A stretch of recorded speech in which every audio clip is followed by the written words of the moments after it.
Bom dia, feliz Dia Internacional da Mulher. Meu nome é Daniela Castro. Nós estamos aqui hoje para discutir o Dia Internacional da Mulher e abrir com a agenda de empoderamento da SIGA para o esporte feminino.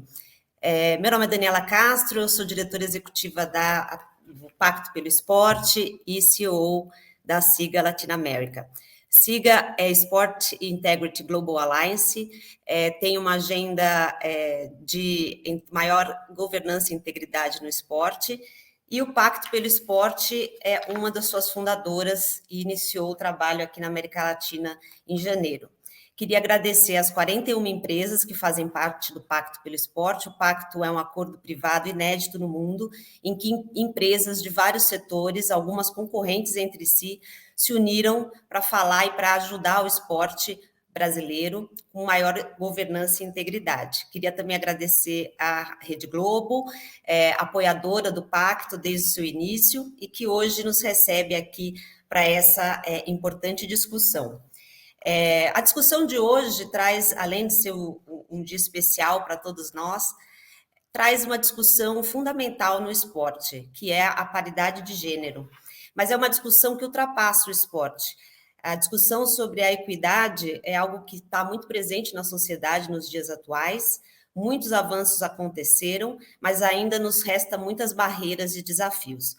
Para falar sobre isso, a gente reuniu grandes estrelas, né, do esporte, do setor privado, para a gente discutir esses desafios que se entrelaçam, né? Não é só no esporte, mas também no setor privado. A gente vai falar um pouco sobre os dados da situação atual, e eu acho que a experiência de cada uma de nós pode ser um exemplo para todas as mulheres, meninas, garotas que querem entrar no esporte ou estão começando as suas carreiras. Então, é uma discussão que é o primeiro evento da SIGA Latinoamérica. Eu sou a CEO da SIGA no Brasil e também diretora executiva do Pacto, e para mim é uma honra iniciar o primeiro evento do ano com esse tema que também, digamos, está ao longo da minha carreira, né? Estou há 17 anos no esporte, e os desafios que eu encontrei, acho que compartilho com muitas das convidadas aqui. Então, eu vou anunciar as nossas convidadas do dia, já agradecendo imensamente a participação. Teremos aqui com a gente Magic Paula, a quem eu devo a minha entrada no esporte, há 17 anos atrás. Paula é medalhista olímpica, campeã mundial e membro do Hall da Fama do basquete. Criou o Instituto Passe de Mágica, é formada pela UNEP, FGV, FIA e Comitê Olímpico Brasileiro, e ocupou cargos de gestão na Prefeitura de São Paulo e Governo Federal. Paula é integrante do colegiado de direção do Comitê Brasileiro de Clubes, conselheira fiscal da Federação Paulista de Futebol, membro integrante da Comissão de Atletas da Federação Internacional de Basquete, e é também palestrante empresarial sobre liderança, estratégia, planejamento, riscos, trabalho em equipe, por meio de sua vivência como atleta e gestora. Paula, muito obrigada pela sua presença. Também Daniela Donadio, aqui com a gente. Daniela Donadio é líder de cultura, diversidade organizacional e diversidade e inclusão no C6 Bank, com mais de 18 anos de experiência na área de recursos humanos em empresas nacionais e multinacionais. Daniela é psicóloga e psicanalista, formada e pós-graduada pela PUC São Paulo. Bem-vinda, Daniela. Obrigada. Sara Bushwick possui mais de 20 anos. Sara, bem-vinda. Possui mais de 20 anos de experiência na área e é reconhecida localmente por sua história de vida, trajetória profissional e liderança em uma das maiores empresas de tecnologia e meios de pagamento do mundo. Formada em economia pela USP, a executiva possui especialização em branding e mídias sociais pela Kellogg School of Management. Em seu currículo, acumula passagem por empresas como ESPN, PepsiCo Brasil e Global em Nova York e Mondelez Brasil. Ao longo de seus 5 anos na liderança da área de marketing e comunicação da Mastercard Brasil, a executiva promoveu mudanças relevantes na estrutura da empresa, com destaque para iniciativas em prol da equidade de gênero e da diversidade, além de campanhas de marketing de causa. Estamos ansiosos para te ouvir, Sara. Além do que, Mastercard apoiou desde o início o Pacto pelo Esporte e ajuda que essa pauta entre também no esporte. Heloísa Rios. Bem-vinda, Heloísa. Heloísa é especialista em estratégia e transformação de negócios. É membro da Comissão de Estratégias do IBGC, conselheira de empresas e organizações não governamentais, consultora e CEO da Universidade do Futebol, EdTech fundada em 2003 e voltada à aprendizagem e soluções de negócio para o esporte. É coordenadora acadêmica da formação de líderes do futebol na CBF Academy e Federação Paulista de Futebol e coautora do livro Muito Além da Bola, o futebol que transforma. Bom, bem-vindas. Queria também chamar uma mulher que não está aqui, mas a SIGA também está comprometida com a paridade de gênero. Nós temos, inclusive, uma parceria com a ONU Mulheres e paridade no Conselho. E entre a executiva dessa organização, temos duas mulheres, eu e Kate Simons, que vai dar boas-vindas para vocês por vídeo desde Nova York. Greetings from New York. It's amazing to be in the city that never sleeps for International Women's Day.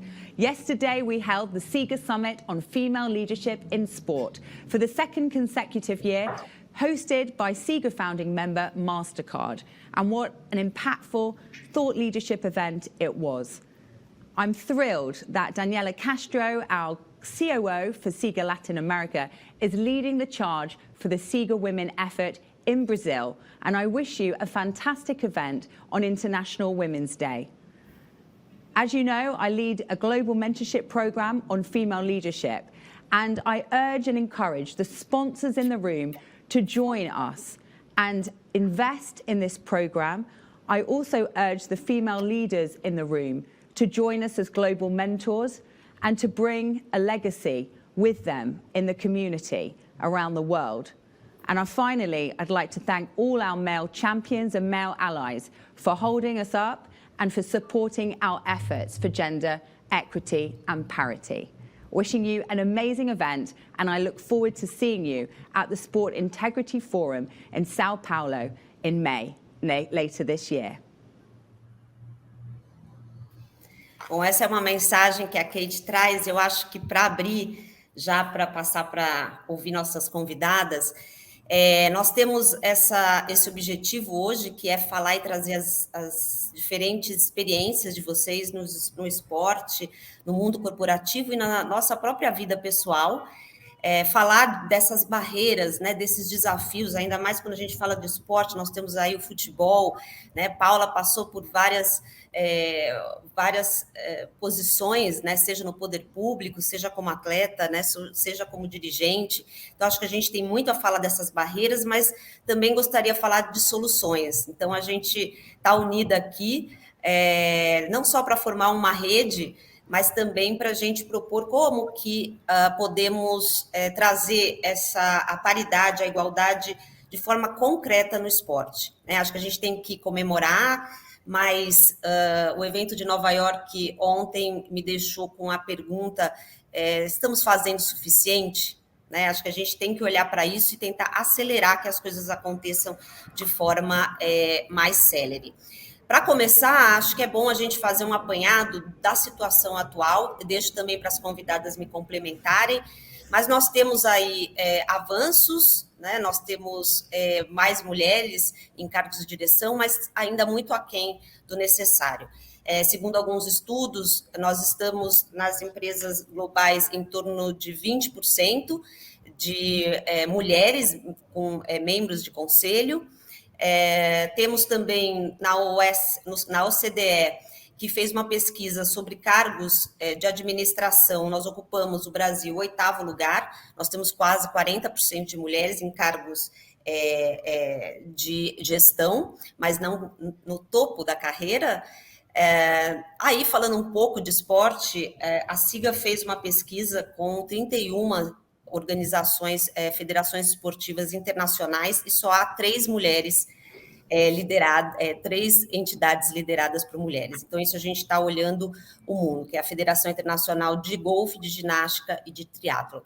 E o Brasil não fica atrás. A ONU Mulheres publicou um estudo ano passado das confederações olímpicas brasileiras e nós temos somente 2 mulheres em cargos de direção. Então, mesmo internacionalmente, apesar dos avanços, o Comitê Olímpico Internacional possui uma agenda com compromissos para que essa situação mude, nós estamos ainda muito aquém dessa realidade. E para isso a gente quer entender um pouco mais por que isso acontece no Brasil. Acho que, Paula, você tem uma experiência não só no Brasil, mas na área internacional, e eu acho que é fundamental a gente abrir esse painel falando do esporte. Você é um grande exemplo para nós, na minha carreira pessoal, muito, né? Comecei no esporte com você e a admiração é enorme. Então, eu vou deixar já a primeira pergunta. Você foi uma das poucas mulheres ocupando um cargo de vice-presidência, né, da Liga de Basquete. Como foi a sua experiência? Como é que você se sentiu nesse espaço?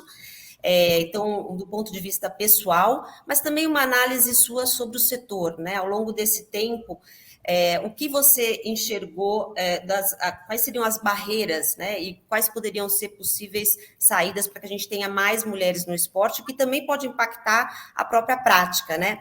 Lembrando que provavelmente nós estamos aí com uma possibilidade de sermos sede da Copa do Mundo Feminina. Né, e também temos uma discussão sobre o investimento que é feito também nos times femininos das várias modalidades. Eu sei que é muita coisa, Paula, mas estamos ansiosos para te ouvir.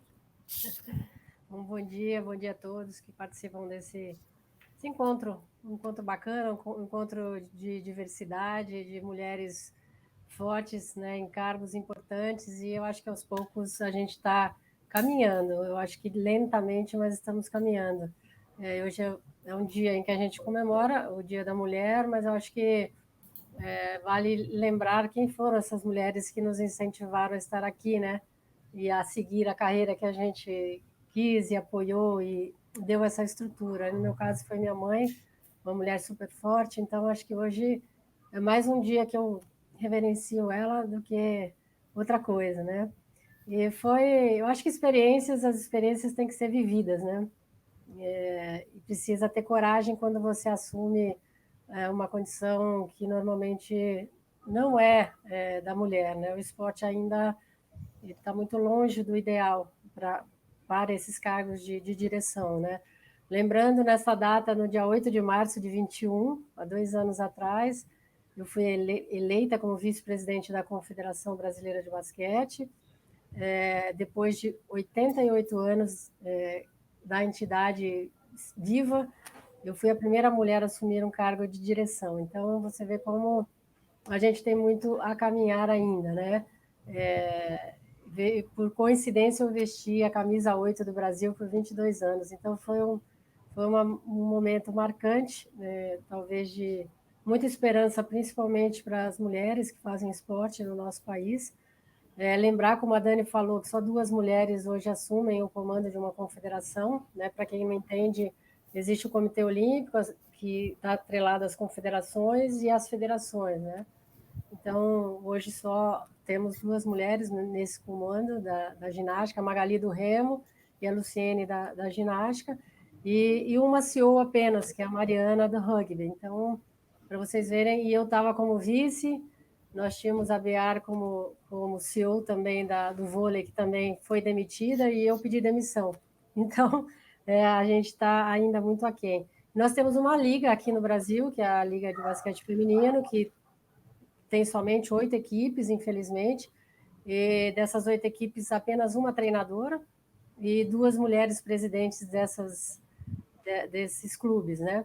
E falando em federações que estão subordinadas à confederação, nós temos 27 presidentes e nenhuma mulher. Então, a gente, no basquete, principalmente, temos muito caminhar, né? Acho que, e como diz Confúcio, né, saber o que é correto e não o fazer é falta de coragem. E eu acho que eu nunca tive isso. Mas chegou um momento dentro da confederação, após 1 ano e 9 meses, que eu tive que pedir para sair de quadra, coisa que eu fazia muito pouco na minha carreira como atleta, só quando eu estava lesionada. mas é porque eu comecei a enxergar e entender que o que eu estava vivenciando não era aquilo que eu entendia como uma corporação, uma entidade, como uma empresa. Ela não estava sendo gerida como uma entidade. Então, tivemos muitos obstáculos, eu sabia da dificuldade que tinha a entidade, uma entidade que veio com um legado triste de uma dívida de quase 50 milhões das gestões anteriores, e a gente sabe que para a gente planejar qualquer coisa, você precisa ter dinheiro, você precisa ter recursos. Então, a gente começava o ano com 30% daquilo que era necessário somente para as competições. Né? Mas eu acho que esses são os desafios quando a gente assume um cargo e sabe da condição. E eu acabei acumulando a vice-presidência e a direção do basquete feminino, das seleções, que foi o que me motivou a aceitar o cargo, não, nem tanto pela vice-presidência, mas por tentar fazer alguma coisa pelo basquete feminino em termos de seleções brasileiras. Então, a gente tinha um trabalho de coordenação, a equipe que já tinha uma equipe, que muitas pessoas ficaram, e eu fui tentando agregar outras pessoas, a maioria mulheres, porque tinha uma fragilidade na questão de, não tem mulher, não tem porque elas também nunca tiveram oportunidade, né? Então, a gente passou por momentos de tentar uma transformação, e uma das coisas que me incentivou e me motivou a estar à frente desse trabalho era a afirmação que teríamos um CEO. E isso aconteceu. Eu acho muito importante que tenha esse comando, mas o CEO ficou apenas 4 meses, e após 4 meses, foram 1 ano e 6 meses, 1 ano e 5 meses, que nós não tivemos ninguém no comando. Nós temos um presidente que mora em Recife, não fica atuante dentro da confederação, então nós precisávamos ter alguém no comando, né? Então foi uma experiência desafiadora, mas eu comecei a enxergar dentro da entidade não só a fragilidade por falta de recursos, mas a fragilidade pelo histórico que o esporte tem de não enxergar a entidade como uma empresa, já que tem os seus parceiros. Conseguimos um patrocínio de 8 anos, depois de muito tempo sem patrocínio, e não existia a intenção, o interesse de se ter um planejamento, né, de ter um trabalho estruturado. Mas isso a gente podia ir conquistando ao longo do tempo e fazendo com que as pessoas entendessem. Encontrei uma equipe muito boa, muito forte, muito comprometida, apesar de todos os desafios, principalmente as pessoas da parte administrativa. Mas quando eu comecei a perceber que a minha pessoa, a minha personagem, né, tinha sido a personagem atleta, tinha sido agregada ao trabalho, mais pelo grande, eu acho que o grande, vamos dizer assim, a grande coisa que eu carrego comigo, a minha credibilidade, e não tanto a minha expertise como gestora e pelo cargo que eu ocupava também como vice-presidente, eu comecei a entender que ali não era meu lugar mais, né? Eu passei a começar a saber de decisões internas da entidade através das mídias da entidade. Então, aí eu senti que ali realmente não tinha mais função, eu não tinha mais como continuar dentro daquele processo, infelizmente. E na quadra, a gente sabe que o reflexo é de uma boa gestão, é de uma boa organização, né? Você tem que se organizar para ter uma boa gestão e ter resultados na quadra, coisa que não tem acontecido com o basquete do nosso país. Então, eu acho que experiências, elas são vividas, a gente está ali para conhecer o território, mas a gente ainda tem um modelo no país que não funciona, na minha opinião. Né? Eu preciso e quero entender qual é o papel das federações nesse contexto, nesse modelo esportivo. As federações são pouco proativas, algumas raras exceções, esperam muito da entidade maior, mas não se posicionam e não buscam uma estrutura para melhorar esse contexto, né? Para vocês terem uma ideia, dos 27 presidentes, todos homens, a gente buscou uma forma de ter uma embaixadora em cada estado, e essas embaixadoras que nos abasteciam com esse diagnóstico do que estava acontecendo nos seus estados, porque a gente entendia que seria algo meio falar e não ter eco, né? A gente não ter essa resposta que a gente queria. Tivemos um apoio restrito do Comitê Olímpico Brasileiro, mas infelizmente eu não me senti parte daquele contexto e da forma como as coisas eram conduzidas, na minha opinião, sem comando, e um comando que não existia, mas existia. Eu sabia que existia por uma pessoa que talvez eu não tinha muita ligação e a forma como as coisas eram conduzidas. Então, mais uma experiência vivida, né? Tanto no setor público e agora no privado, e eu jamais, você me conhece, Daniela, e as pessoas que estão no meio do esporte sabem que eu gosto das coisas do jeito que tem que ser, né? Hoje você ser honesto é elogio. Hoje você fazer as coisas com transparência, com ética é elogio, mas eu acho que a gente não pode perder isso nunca. E as mulheres têm esse perfil. Os homens vão mais no risco, né? Eles vão mais, não, depois a gente resolve, depois a gente vê o que vai acontecer, não generalizando, mas a gente é muito. A maioria das mulheres gosta das coisas um pouco mais que pé no chão, né? Pé mais conscientes. Então, eu acho que esse é o retrato um pouco do que eu faço da minha passagem pela confederação. Paula, acho que compartilho muito com você, né, essa tua análise, acho que foi um bom começo. Para entender um pouco o esporte, ele tem um sistema definido por lei, né, de certa forma, tem as confederações, Comitê Olímpico, Paralímpico, confederações, federações e clubes, e acho que o ponto aqui também, né, não só comemorar o nosso dia e falar das barreiras, é que a gente fala de governança. Né, tanto a Atletas pelo Brasil, da qual a Paula foi presidente, fundadora, advogou por uma mudança na legislação pedindo mais governança, né, sempre de uma forma propositiva, mas com coragem, como você disse, né, Paula?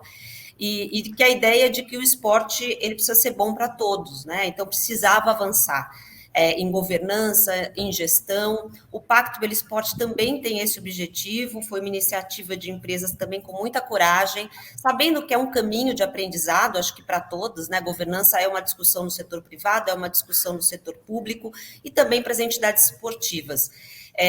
Mas é preciso avançar. Então, a gente falar de governança, né, a diversidade ajuda na governança. Então, esse é um ponto fundamental e que essa diversidade pode ajudar que a gente avance talvez mais rápido. E aí, para falar disso, eu vou chamar a Heloísa, porque a Heloísa tem um caminho na governança, né, no caminho setor privado, na sua trajetória, e entrando num tema que é ainda mais masculino, né, que é o futebol. Então, Heloísa, queria que você falasse um pouco sobre os desafios ainda existentes, né? Você trabalha muito em conselhos, sabe muito do tema, o desafio que você vê na área, quais são os aprendizados, e falar um pouco também sobre essa área ainda tão masculina que é o futebol, mas que também move paixões e que a gente quer cada vez mais que as mulheres também compartilhem dessa paixão brasileira. Obrigada, Dani. Nossa, que alegria estar aqui nesse palco, né? E não só porque para celebrar esse dia, mas porque para dar voz a essa questão que diversidade e inclusão geram valor.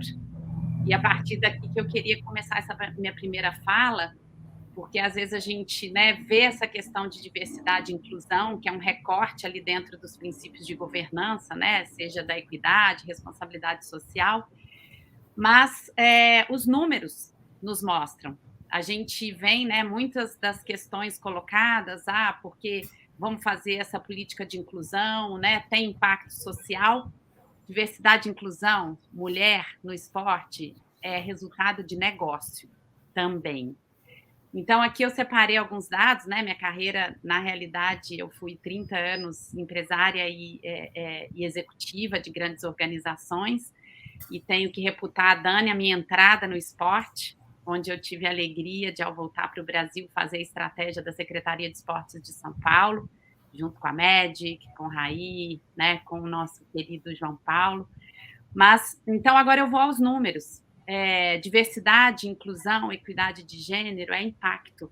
O primeiro eu trago do mundo corporativo, que a minha vida é mais intensa, numa pesquisa da McKinsey, com 700 empresas de capital aberto da América Latina.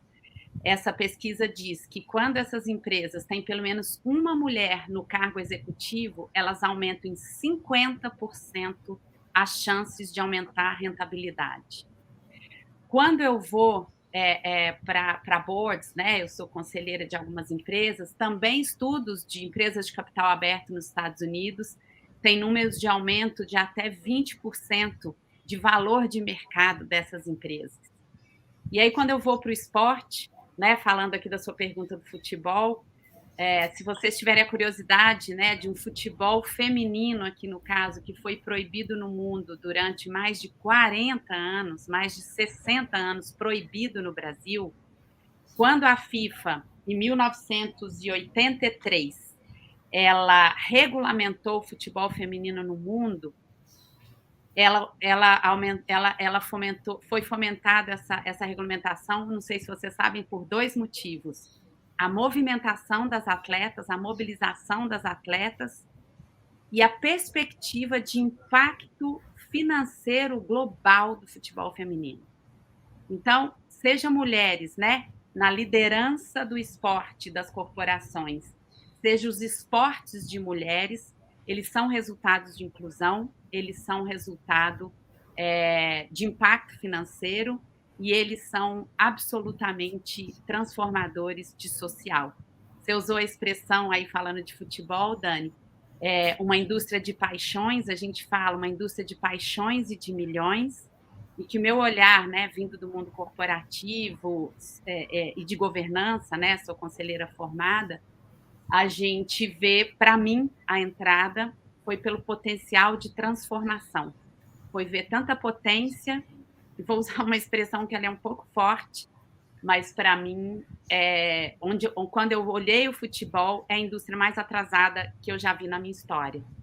Eu estou em 6 indústrias, né, de embalagem, agronegócio, construção civil, biotecnologia, saúde, mas o futebol precisa de tudo. E tem muita gente boa, tem muita entidade, a Paula citou, quer dizer, tem gente querendo fazer, tem tecnologia disponível, tem conhecimento disponível, mas uma das questões também que a gente traz para fomentar o que é preciso, o meu fundador, o meu sócio, que você me trouxe para o esporte oficialmente, né?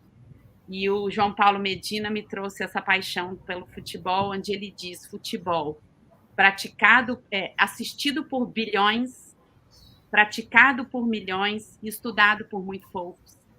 Então, passa por aí também esse tipo de fórum, o desenvolvimento das lideranças, mas eu também trago exemplos assim que me encantam nessa jornada. Oficialmente no futebol, eu comecei no Clube Atlético Paranaense, fiz a estratégia daquele clube, depois vim para a CBF Academy, sou a CEO da Universidade do Futebol, tenho parceria com federações e clubes de São Paulo e do país, Liga do Nordeste, e aí encontro, por exemplo, uma Federação Paulista de Futebol, uma entidade que tem 40% dos colaboradores mulher, uma entidade que tem 30% de mulheres nos cargos de liderança, uma entidade que tem dos 5 vice-presidentes, também uma mulher, que é a Mislaine, que é uma grande parceira, onde a gente estuda. Mas então, o que eu queria, né, fechando aqui essa primeira parte? Por que desenvolver a liderança? Por que esse tipo aqui de evento? Porque a gente tem que dar o exemplo, né? E a gente tem que partir do pressuposto. Se você não tem o propósito de lideranças femininas no esporte, como transformação social, olha o negócio. É tão simples quanto isso, para começar, né? Não é simples de fazer, mas está conosco as possibilidades e obrigada. Eu acho que esse fórum é parte do movimento, Dani. Obrigada, Elô.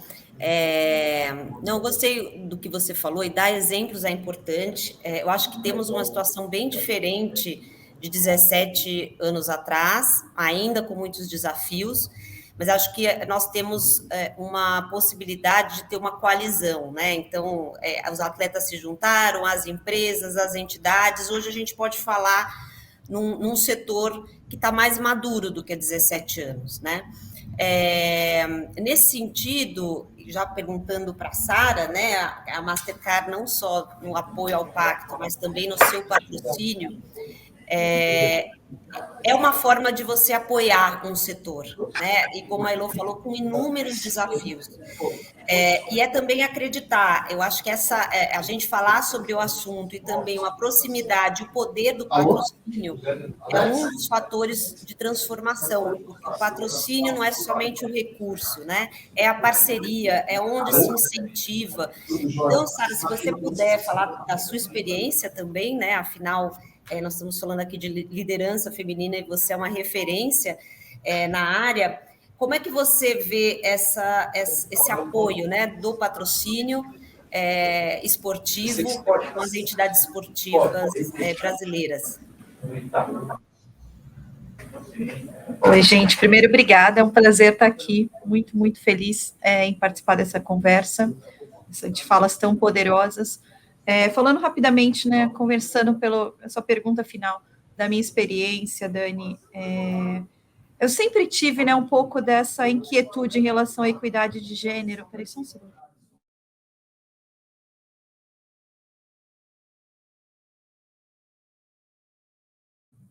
Pronto, home office. Eu falei assim, gente, fala um pouquinho mais baixo para eu poder falar.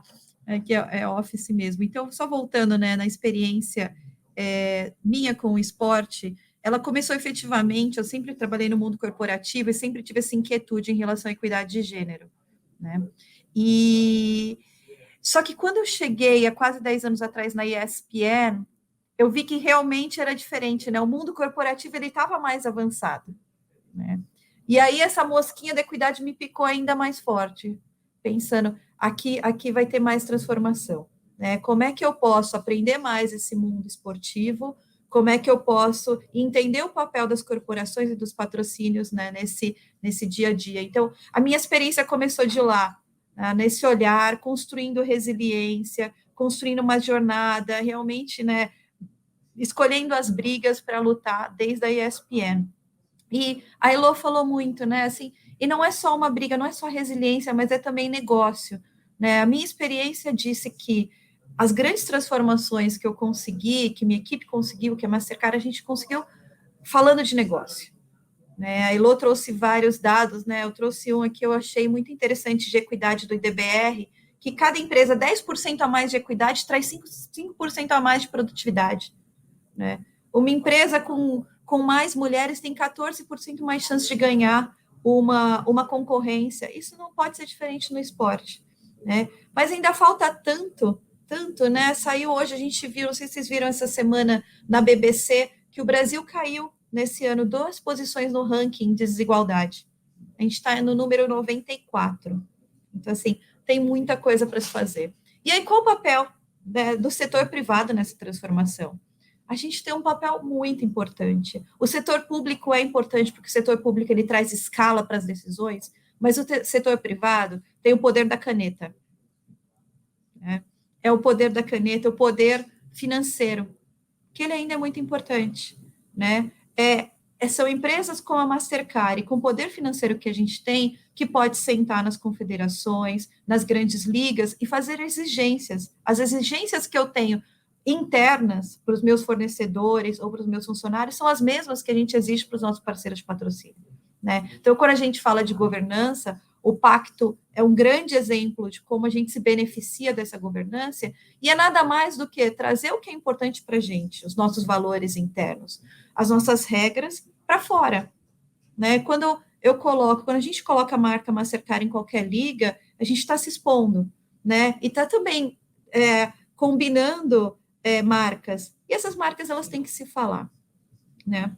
Só resumindo a minha fala, né, voltando para o setor privado, de novo, é o nosso papel, é o papel, além do público, é o papel do privado de cobrar mais, cobrar governança, cobrar equidade, e também, né, fazer coisas que gerem a diferença, que gerem algum tipo de diferença. Eu vou dar um exemplo, a Heloísa está aqui, ano passado, né, a gente fez uma campanha com a CBF Academy, né, e a Mastercard subsidiou 10% de desconto para qualquer curso que para mulheres, né, então as mulheres que se inscrevessem lá teriam, né, ainda uma vantagem financeira. Outra coisa, um exemplo, vamos falar de exemplo, né? Mastercard é patrocinadora da Copa América Feminina, e foi por causa do nosso patrocínio que a gente pôde viabilizar pela primeira vez uma premiação em dinheiro para as jogadoras, e o Brasil ganhou. Uma outra, né, outra coisa, né, o meu último exemplo de como o poder da caneta e do acreditar e do alinhamento de valores é importante para essa transformação, a gente acabou agora de assinar também a Libertadores Feminina, a Copa Libertadores Feminina, e a nossa discussão com a Conmebol é como é que a gente garante um tratamento igual para as jogadoras, para as torcedoras, né, e que a gente consiga, né, no longo prazo, não vai ser do dia para a noite, mas que inclusive as remunerações sejam as mesmas, que tenha algum tipo de paridade. Então, resumindo, né, esse é o nosso papel, tem muita coisa para se fazer, mas sim, com ações consistentes, com governança, com alinhamento de valores, é possível a gente fazer a diferença no mundo dos esportes. Obrigada, Sara. Eu acho que a gente teve esse panorama externo, né, com dados, com a situação, com essas barreiras, né, que nós olhamos as entidades de fora e também com as nossas vivências, a gente pode trazer esse panorama. E aí eu queria chamar a Daniela agora com uma visão também de dentro, né, Daniela, você é líder do tema, né, diversidade, inclusão, dentro da C6 Bank, do C6 Bank, e queria que você contasse um pouco para a gente sobre quais seriam essas barreiras, né, que a gente fala de avanços, mas as barreiras ali na prática, né, visíveis, invisíveis, que permeiam, né, as organizações.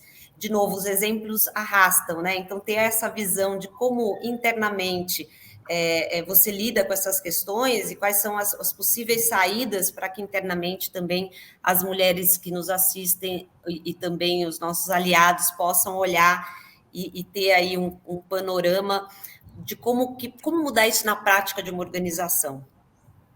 Então, primeiro queria super agradecer, é uma honra estar aqui do lado de vocês, ainda mais hoje no Dia Internacional da Mulher, que reafirma, né, essa busca de equidade que não pode parar, e também fazer um convite para os homens que possam fazer parte aí dessa jornada na construção desse mundo mais equilibrado, né? Então, acho que mais do que parabéns pelo dia, essa é uma data para a gente falar sobre a luta de direitos, de mudanças que gerem transformações e que essas transformações são urgentes, né? Acho que tem um ponto importante quando você pergunta sobre essas barreiras, né, visíveis ou invisíveis, que a gente fala. Vocês trouxeram muito ao longo aí das falas iniciais, né, o trabalho que ainda precisa ser feito, independentemente do quanto a gente caminhou, né? Eu costumo dizer que as empresas, elas são representações da sociedade, né? Um funcionário, nosso colaborador, é um elemento da sociedade. O que eu quero dizer com isso, né? Dando um exemplo prático, né? Olhando também para o esporte, então, embora o número, por exemplo, de árbitras tenha aumentado nos últimos anos no futebol, elas ainda são minoria em um ambiente que é predominantemente masculino. E, por si só, então, carregam questões relacionadas a machismo, a misoginia, enfim, né, que precisam ser combatidas, ponto, né? Mas esse mesmo homem que vai lá no final de semana assistir uma partida de futebol e tem uma postura, né, de preconceito, discriminação contra as mulheres que estão atuando como árbitras daquele jogo, daquela partida que ele estava assistindo, seja por qualquer comportamento, insultos mais diversos, gestos obscenos, comentários sexistas, ameaças físicas no limite, é a mesma pessoa que no próximo dia útil, na segunda-feira, vai estar lá no nosso espaço trabalhando e atuando com a gente, né? Então, a gente tem que se perguntar, será que eu, dentro do meu espaço corporativo, preciso levar a conscientização, abrindo canais formais, né, dentro da empresa para discutir as questões de gênero? Sim, né? Claro, eu devo fazer isso, né? Acho que são muitas barreiras, como você disse, visíveis e invisíveis que as mulheres enfrentam aí todos os dias, né? E nesse aspecto, essas barreiras, elas tendem a se multiplicar quando eu começo a também lidar com o aspecto de interseccionalidade, né? Ou seja, quando uma mulher precisa lidar com, além das questões de gêneros relativas ao machismo, por exemplo, por ser negra, lidar e se haver com racismo, né? Quando a gente olha para as Paralimpíadas, além da questão de gênero, eu tenho que lidar com o capacitismo, que é o preconceito e a discriminação aí direcionada às pessoas com deficiência, né? Fora isso, né, gente, nós mulheres, e aí eu posso falar de mim também pessoalmente, né, temos nossas barreiras internas, né, aquelas batalhas que nós mulheres, a gente trava conosco, né, consigo mesmas, muitas vezes por duvidar da nossa capacidade, por às vezes a gente achar que não é boa o suficiente, que a gente não vai dar conta, porque afinal a gente tem muito pratinho para rodar ao mesmo tempo. Eu acho que hoje, né, a gente começou a dar nome para muitas coisas e esse sentimento também ganhou um nome, né? Hoje a gente conhece esse sentimento como síndrome do impostor, né? Que é esse sentimento que a mulher sente como uma fraude, que está enganando e que precisa tomar cuidado, porque pode ser que as pessoas daqui a pouco percebam que talvez eu não seja tão talentosa assim, de que talvez, né, não seja tão inteligente como as pessoas me colocaram ali, e isso tem um efeito devastador na autoestima da mulher, na sua autoconfiança, como um gerador de ansiedade e angústia que muitas vezes paralisa nós mulheres, né? Tem uma pesquisa promovida pela Mulheres 360, que é um movimento empresarial pelo desenvolvimento econômico da mulher, que trouxe um dado curioso, né? Que quando a mulher vê um anúncio de uma vaga, por exemplo, ela sente que precisa, para concorrer àquela posição, dar o seu checklist ali em 100% dos requisitos daquela vaga. Já os homens, para essa mesma posição, tendem a se sentir seguros para concorrer para essa mesma vaga, preenchendo aí em torno de 60% desses requisitos, tá? E aí, acho que falando outro exemplo que eu daria, né, considerando que eu estou no mercado hoje financeiro, né, quando a gente fala de empoderamento, de independência feminina, né, pensem que só a partir da década de 1960 que as mulheres passaram a ter autonomia para realizar suas transações bancárias, sem aprovação de um homem. Imagina o reflexo disso na construção dessa autonomia feminina, desse empoderamento. Então, gente, acho que aqui também, circunscrevendo a minha fala, os exemplos de barreiras, eles são inúmeros, eu podia listar aqui diversos, né, impactos que isso nos gera. Mas eu costumo dizer que é importante compreender o passado para a gente entender o nosso percurso e o que nos trouxe até aqui, mas também se orgulhar das nossas vitórias, se inspirar em exemplos de mulheres como vocês que estão aqui comigo hoje, que foram encontrando saídas e alternativas e abrindo portas, né, para que outras mulheres pudessem estar aqui e avançarmos juntas. Obrigada, Daniela. Se me permite, eu queria dar um gancho da outra Daniela, de ter uma historinha que os banheiros na Disney ficavam muito cheios no banheiros femininos. E aí foram entender o que era, né? E lá dentro as mulheres ficavam, nossa, tô feia, passava batom, nossa, meu cabelo não sei o quê, nossa, não sei o que lá. E os homens não, os homens entram, olham e falam, porra, tô mó gato, tô lindão, tal, e saem. Aí o que eles fizeram? Colocaram o espelho para o lado de fora, aí diminuiu a fila do banheiro das mulheres. Eu acho que é um pouco esse sentimento, né? Como que a gente se enxerga, né?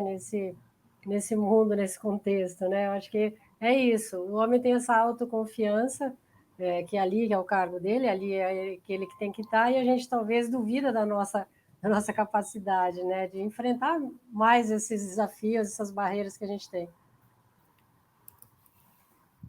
A gente falava isso, né, essa semana, no encontro de todas nós, sobre essas barreiras. A gente fica falando do mundo exterior, mas essas internas, né, e as invisíveis, elas também precisam, a gente precisa conversar sobre elas. E aí, Heloísa, já emendando, eu queria que você falasse um pouco disso, sabe? Como foi para você que passou, né, por várias organizações, as suas barreiras, né? O que você poderia dizer para quem está ouvindo? E também pelo teu trabalho agora, né, em clubes, federações, confederações do futebol, por que todo esse caminho da diversidade é estratégico? Então, você fala muito de estratégia, acho que isso dá uma visão é muito importante para o porquê que a gente precisa mudar. Mas eu queria ouvir também um pouco esse relato pessoal das barreiras, que pode servir de exemplo para muita gente. Bem, que delícia escutar, né, esse diálogo até aqui. E eu preciso dar um passo para trás, esse passo me emociona um pouco, mas nós todas temos origens, né? A minha origem de olhar o mundo, ela tem muito a ver com a minha família mineira, e ela tem a ver com um mapa desses que eu adoro, né? Com 9 anos eu fui uma garotinha, eu sou do interior, meus pais começaram do zero tudo, são empresários da área de agronegócio, né? Então meu mundo realmente, eu nasci no ambiente masculino. Mas quando eu disse para os meus pais, eu quero conquistar esse mundo todo, né? Jogava muito War, eu acho, Dani. Mas aí, quando você pergunta o meu lugar nesses ambientes masculinos, né, predominantemente, eu parto de um lugar que eu considero que eu tive um privilégio e uma bênção. Eu parto de um pai, de uma mãe, né, que sempre... Mas, objetivamente, aos 11 anos eu começo a trabalhar, comprando leite, né, indo para as fazendas comprar leite com meu pai, e eu e meu irmão mais velho, 2 anos de diferença. E a única condição que meu pai colocou, ele chamou nós dois e disse, vocês, principalmente para mim, né, ele falou assim, olha, vocês têm que aceitar o seguinte, vocês dois serão tratados absolutamente iguais. O que vai fazer a diferença de vocês é que o sonho que vocês tiverem, como vocês se desenvolverem, como vocês se esforçarem, é daí que cada um vai fazer suas escolhas.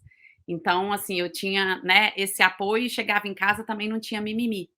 Então, eu parto de um lugar que eu demorei muitos anos para entender que não é um lugar de mundo, né? Que não é, assim... Juro, eu saí do Brasil em 2009 para ser diretora global de marketing da Tetra Pak, a primeira mulher da América Latina, e foi sempre assim, construção civil, embalagem, foi lá e fez e tal, e me chamaram para grupo de mulheres naquela época, eu falei, de jeito nenhum. Porque era muito...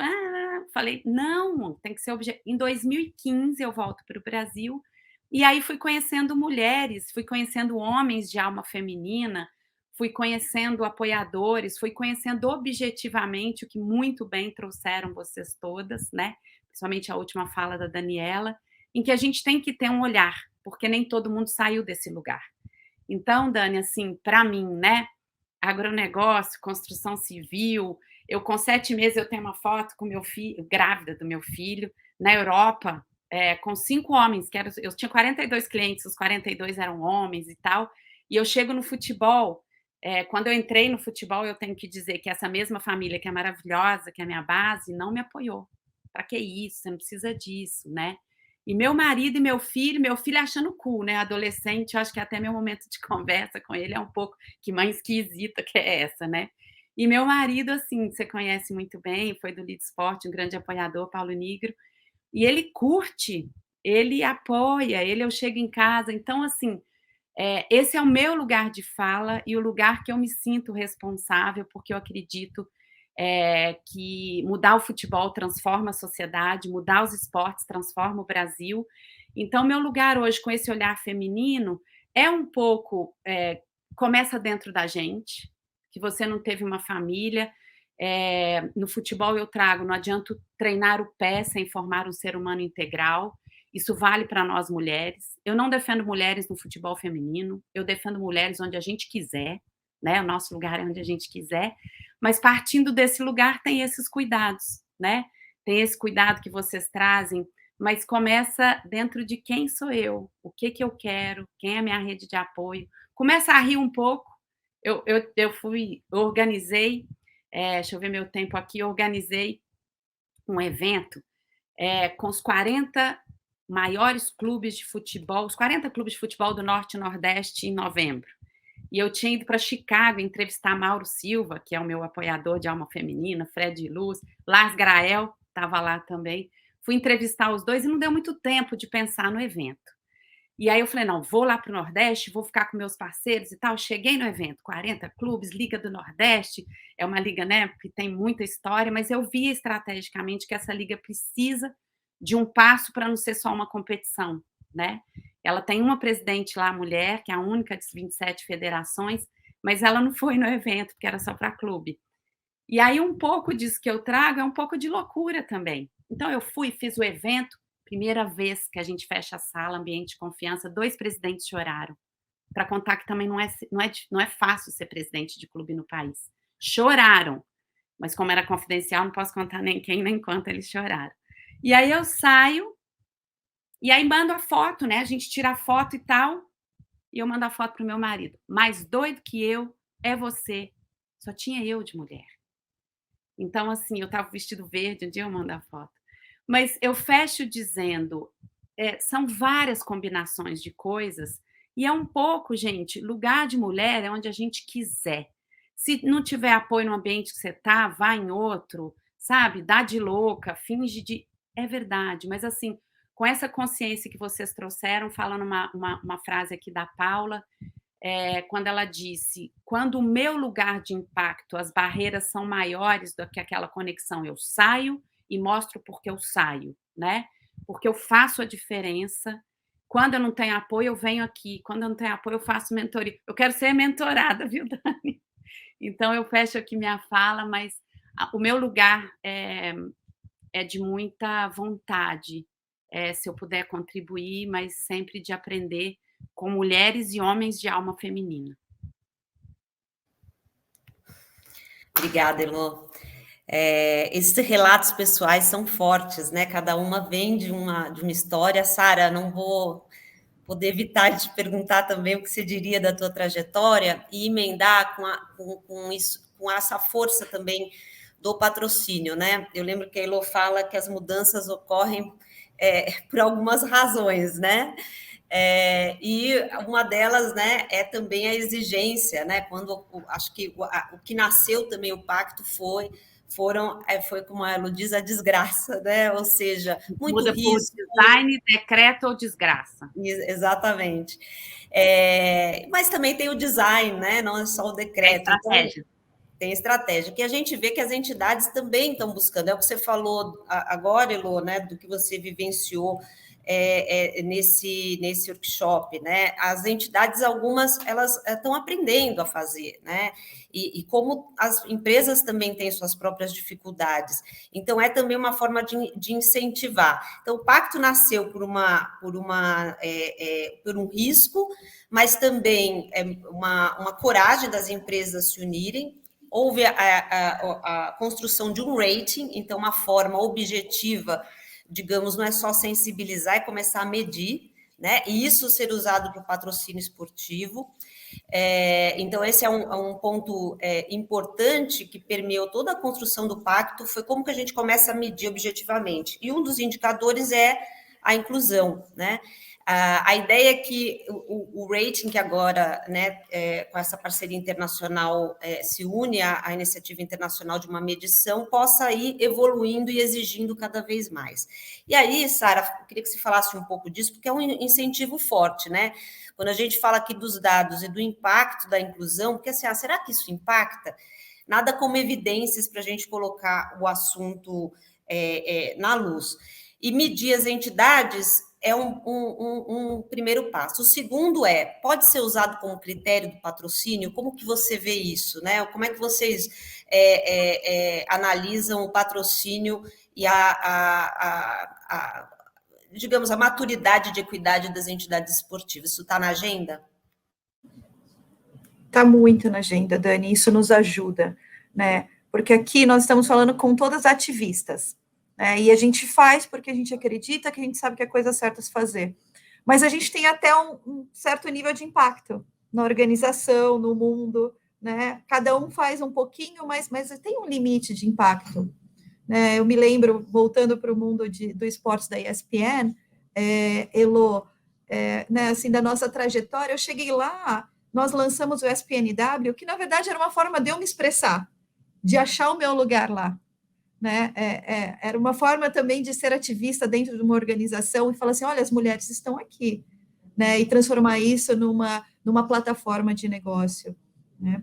E por que né, o pacto é tão importante, ter governança, ter o rate é importante? Porque, como eu disse, eu chego na CBF e começo a contar quantas mulheres tem, isso acontece, tá? ou quando eles contratam alguém, eles me ligam, contratamos mais uma mulher, né?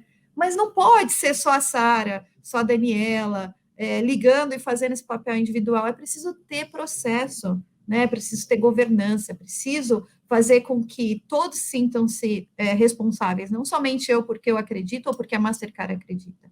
Então, Dani, o pacto para a gente, né, e a SIGA são fundamentais, né? São fundamentais para que a gente consiga as mudanças no longo prazo, para que se um dia a Sara não estiver sentada aqui, ou a Dani, essas instituições continuem se preocupando com esses dados, continuem pensando na forma como eles estão contratando, na forma como eles tratam, né, os seus atletas, e da forma como as mulheres são premiadas, da forma como a equidade é feita. Então, assim, eu agradeço muito ao pacto, a gente evoluiu muito, né, amadureceu muito, e hoje, sim, cada vez que a gente senta com uma federação, com um atleta, eles perguntam, você faz parte do pacto? Nós fazemos parte do pacto, e para a gente assinar e continuar essa relação, é preciso que vocês tenham um bom desempenho, e se não tem agora, que tenham um compromisso para o bom desempenho. Não pode ser só mais a Sara, ou a Dani, ou a Elô, sentando lá e alguém te ligando, tem mulher aí? Não, isso é importante também, porque isso gera mobilização, mas a mudança ela acontece com processo, com procedimento e com pactos. Sara, acho que a gente esse é um ponto fundamental, né? Para promover mudança não é só a mobilização, né? Acho que temos que também avançar, né? Não dá para ficar só esperando as coisas acontecerem naturalmente. E existem formas de fazer, né? Que sejam objetivas, mas também que incentivem. A mudança nunca acontece rapidamente, né? Às vezes as pessoas falam assim, poxa, mas devia estar mudando mais rápido. É muito complexo trazer uma mudança. Mudança é longo prazo, né? O importante é não parar. Eu sempre falo para a Paula, se os atletas não tivessem se organizado, talvez não existisse a lei, né? Mas vai mudar da noite para o dia? Não. Né? E aí...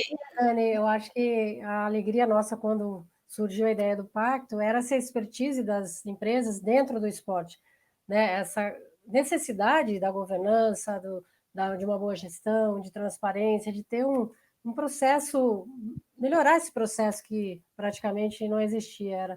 Então, a nossa alegria sempre foi do pacto poder, mas eu acho que tem que ter o desejo dos dois lados, né?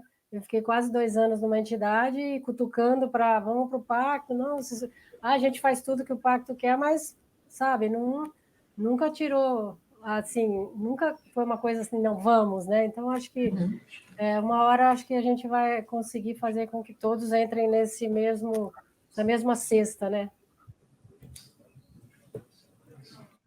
E nesse sentido, acho que a Paula lembrou, não foi simplesmente uma exigência de patrocinadores, é justamente para trocar informações, né?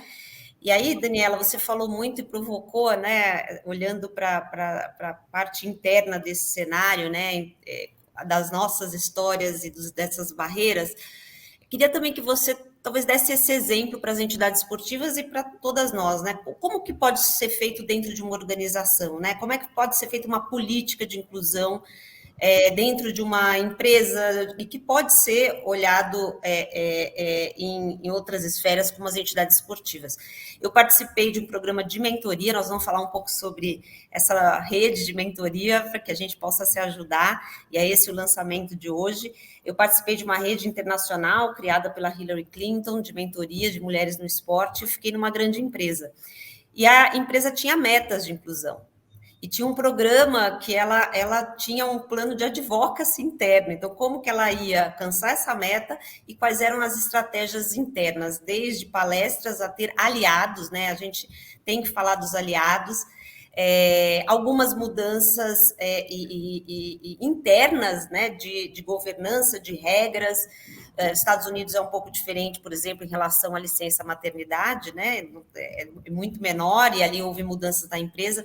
Você podia dar um exemplo para a gente na prática que pode ser feito para alguém que queira implantar já?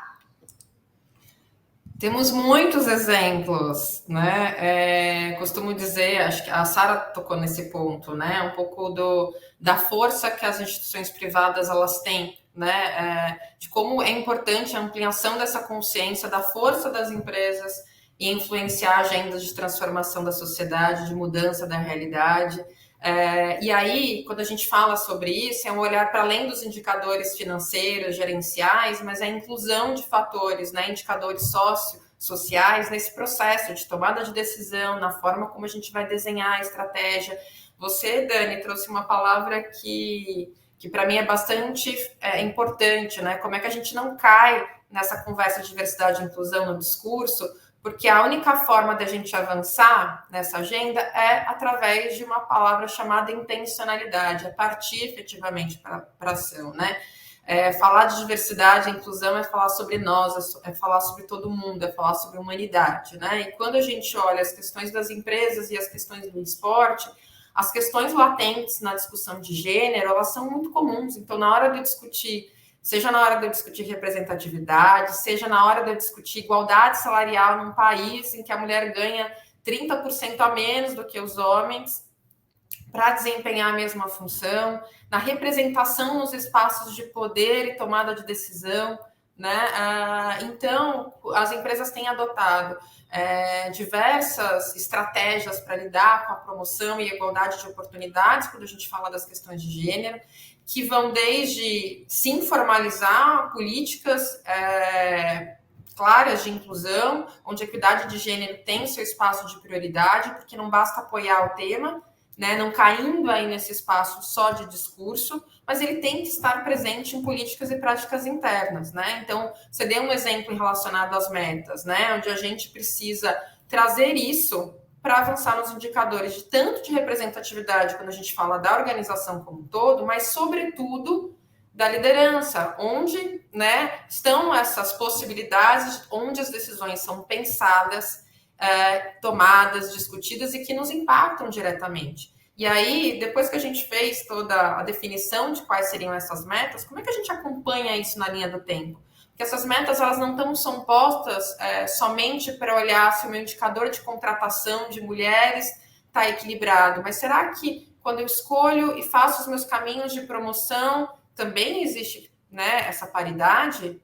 Será que quando eu for olhar meus indicadores de turnover, né, meus indicadores da saída da organização, como é que as mulheres estão nesses indicadores? Qual o motivo que essas mulheres estão saindo das organizações? Como é que será que é a minha taxa de retenção para mulheres em pós-licença maternidade? Como é que eu olho para a minha estrutura salarial e começo a investigar se há disparidades que precisam ser tratadas ali para que homens e mulheres que realizam as mesmas funções tenham paridade salarial? Né? Como é que eu sou disciplinado em trazer ações de conscientização, letramento para homens e mulheres, para que ambos possam construir um ambiente que seja mais inclusivo e que a gente possa combater comportamentos nocivos que impactam as mulheres todos os dias, né? Como é que eu vou repensar as minhas políticas de licença parental quando a maternidade se coloca e a equidade no cuidado com os filhos também é uma agenda importante nas organizações e no esporte também. E um ponto que você trouxe quando você menciona da mentoria, que é importante que a gente ofereça especificamente para as mulheres formação e apoio exclusivo para, né, fornamentos que elas já trazem com elas, para desenvolver habilidades, para que elas possam avançar na carreira com segurança, né? E acho que em redes de apoio também, que eu acho que essa é uma iniciativa que acontece em muitas organizações organicamente, né? Que é um grupo de próprios colaboradores, de mulheres que vão se reunir, né, para compartilhar informações, para dúvidas, para lidar com dilemas e compartilhar alternativas e fornecer suporte mútuo, né? O que a gente fala da sororidade, como é um grupo de mulheres juntas podem puxar uma a outra, podem, né, trazer essa inspiração. Aqui, uma sobe e puxa a outra, né, Dani? Exatamente.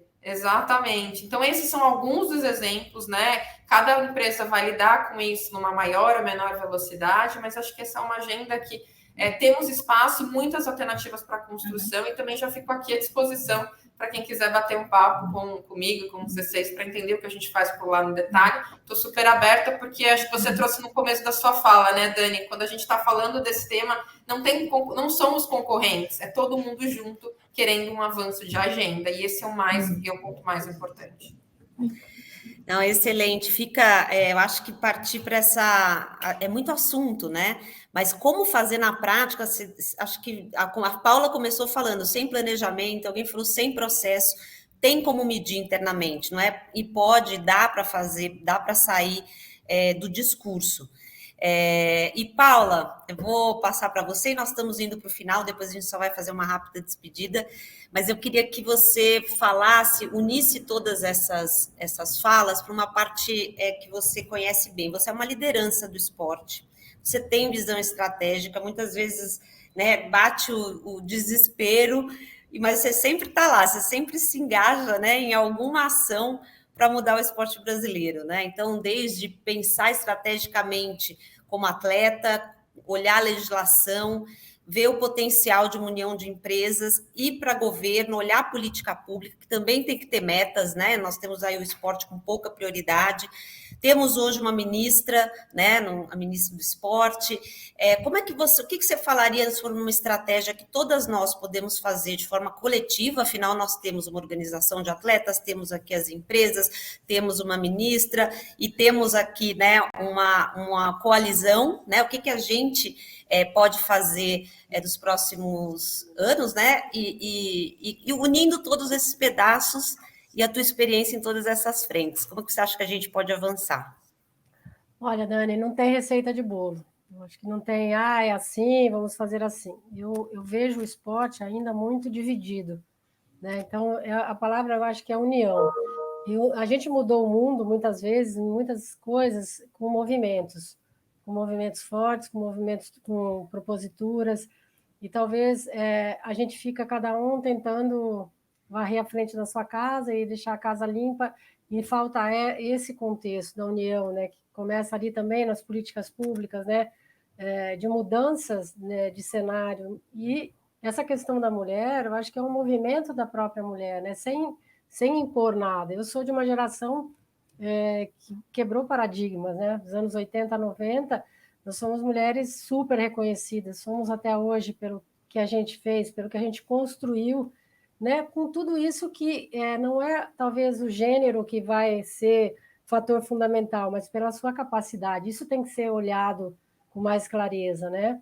Não, eu não vou te colocar aqui porque simplesmente você é mulher, não, porque você tem capacidade, enxerga esse contexto todo e tem capacidade para assumir isso. E é interessante, né, onde dá esse clique, né, que todas nós aqui estamos falando, de que a gente seguiu, foi para frente. É isso, é de acreditar no nosso potencial, é acreditar que a gente possa fazer. Então, eu acho que falta muito, eu percebo muito, num contexto mais fechado, que é o basquete, mas, de uma maneira geral, no Brasil, é essa união de forças entre todos, de como podemos mudar, como podemos fazer diferentes. Talvez criar núcleos, né, da força da mulher, de políticas públicas, de melhoria de gestão, mas eu acho que com união, não é da forma que às vezes a gente conduz.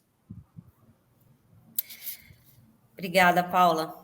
Bom, então aqui a gente já tem união, né? E queria encerrar e passar para vocês para uma palavra final. E como é que a gente pode se ajudar, como a camiseta da Sara aí nos provocou, né? Então, nós estamos lançando a SIGA uma agenda de discussões, debates, né? O próprio Pacto tem um comitê que vai discutir as questões de equidade de gênero, e a gente vai lançar a SIGA Latinoamérica junto com a SIGA Global, o programa de mentoria, que já atende mais de 100 mulheres em 32 países. A ideia é que a gente também lance essa iniciativa aqui na América Latina a partir de maio. Então, convido vocês, né, para a gente realmente puxar umas às outras. E para abrir esse bate-papo, ou esse incentivo, queria abrir para vocês, para as considerações finais, uma despedida, e o que vocês diriam, né, para nós mesmas, para as mulheres que nos assistem, para os nossos aliados, como é que a gente poderia incentivar que a gente veja essa mudança na prática. Então, vou passar aqui para cada uma. Elô? Bem, obrigada. Eu acho que esse painel é isso, né? Esse convite a dentro de mim, ao coletivo e essa união maior que chega ali nas políticas públicas. Mas a minha mensagem final que eu gostaria fortemente de deixar é que esporte não se faz sem dinheiro, mas esporte também não se faz só com dinheiro. Então, num mundo que a gente vive hoje, cheio de resposta, de verdade, a diversidade que a gente aqui de gênero, mas a amplitude da diversidade, que eu gosto de falar de pluralidade, ela certamente traz perguntas novas. E essa pergunta nova, fazendo um recorte do valor feminino, né? E também eu queria deixar essa mensagem: não seja uma mulher num ambiente, não deixe os valores do feminino, que não tem a ver com sexo biológico, que é o valor do cuidado, que é o valor de olhar um atleta, que é o valor de olhar um desenvolvimento, que é o valor de olhar seres humanos, que isso pertence mais ao feminino. Então, de novo, num mundo cheio de resposta, conte com a gente, porque as nossas perguntas são bem diferentes. Obrigada. Obrigada, Elô. Daniela? Bom, gente, aqui, primeiro agradecer estar com mulheres tão potentes aqui, com essa troca cheia de aprendizado e inspiração para mim e várias mulheres e meninas. Tem um dado curioso que eu queria compartilhar com vocês, que é esse chamado para que a gente possa estar junto e os homens também estejam juntos com a gente nessa agenda de diálogo de evolução, que é um reporte do ano passado, 2022, que foi promovida pelo Fórum Econômico Mundial. E ele trouxe uma estimativa de que a gente precisa mudar o ritmo dessas transformações na questão de gênero, porque no ritmo atual a gente demoraria cerca de mais ou menos 132 anos para atingir a paridade de gênero. Então, aqui é um chamado urgente para que todos nós possamos juntar esforços para que esse tema se amplie, ganhe cada vez mais visibilidade, que a conscientização se amplie e se traduza em políticas públicas, em práticas organizacionais, para que a gente efetivamente construa espaços de igualdade, de direitos e respeitos, em que ser mulher não seja barreira para que a gente possa alcançar os nossos objetivos e sonhos. Obrigada, Daniela. Sara? Quero agradecer imensamente essa oportunidade, foi um prazer estar aqui de verdade. E como estamos falando de esporte, acho que o meu pedido, o meu chamado vai ser para as empresas, para os patrocinadores. Eu queria compartilhar um sonho. O meu sonho é que o meu microcosmo Mastercard, que hoje a gente tem 47% de mulheres, equidade salarial, um ambiente de respeito, um ambiente de diversidade e de inovação, que esse microcosmo se ampliasse para todo o esporte. E se estiver no esporte, está em toda a sociedade. Né? E isso só vai ser possível com pessoas, né, como vocês, como nós, e como empresas que acreditam nisso. Então, o meu chamado é para que todas as empresas que acreditam na diversidade também sejam agentes transformadores do esporte. Quando a gente transforma o esporte, a gente transforma a sociedade. Então, esse é meu chamado e obrigada novamente. Obrigada, Sara. Paula? Como eu sempre lidei com o cronômetro, já pediram aqui que a gente encerrasse. Então, eu vou ser muito rápida, agradecer essa oportunidade de estar com vocês, essa experiência, desse aprendizado nessa manhã. E minha mensagem é que você plante uma sementinha na sua casa com as filhas, com as sobrinhas, e que venham mais mulheres fortes. E eu acho que essa força que eu tenho e ter enfrentado tantas barreiras, mulher fazendo esporte, foi a minha mãe, uma mulher fortíssima que falou, vai e enfrenta tudo isso. Então, eu acho que essa mensagem para todas as mulheres prepararem as novas mulheres para um futuro de mais equidade. Bom, obrigada a todas vocês. Queria dizer que acho que o que a gente deixa aqui é que os exemplos arrastam, né? Então, que vocês, quem nos assiste, se junte com a gente não é... Tem claro que não é só sensibilizar, a gente quer partir para ações práticas, e aqui já teve exemplos de empresas, de entidades, de lideranças, e acompanhe a gente, porque a gente não vai parar. Em maio a gente lança o programa de mentoria, e vamos lançar outros eventos para discutir mais a fundo todos esses temas. Queria agradecer todas as convidadas, o GE, a Globo, né, por nos receber aqui e todos que nos assistem. Muito obrigada e um bom e excelente Dia Internacional da Mulher.